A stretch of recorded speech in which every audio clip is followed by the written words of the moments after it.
అసలు ఈ మూసీ ప్రాజెక్టు సుందరీకరణ మీద రాష్ట్ర ప్రభుత్వం ఎంత ఖర్చు పెట్టాలనుకుంటుంది? ఎందుకంటే ఒకవైపు పిల్లల స్కాలర్షిప్లు ఇవ్వమంటే డబ్బులు లేవు, కోసుక తింటారా అంటున్నారు, లేదా రిటైర్డ్ ఎంప్లాయీస్ కు డబ్బులు ఇవ్వండి అంటే డబ్బులు లేవంటున్నారు.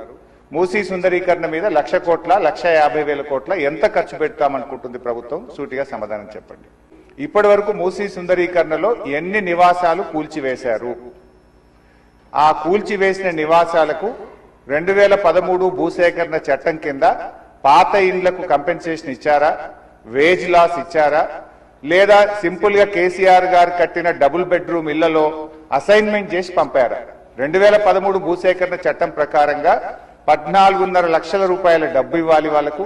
పాత ఇంటికి R&Bతో ఎస్టిమేట్ చేసి డబ్బులు ఇవ్వాలి.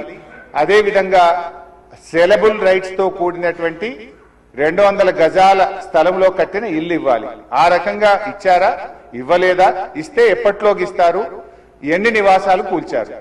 ఇంకా మీరు ఐడెంటిఫై చేసి కూల్చవలసిన ప్రభుత్వ ప్రైవేటు ఇల్లు ఎంత భూమి ప్రభుత్వ ప్రైవేట్ సేకరిస్తున్నారు? సమాధానం చెప్పండి.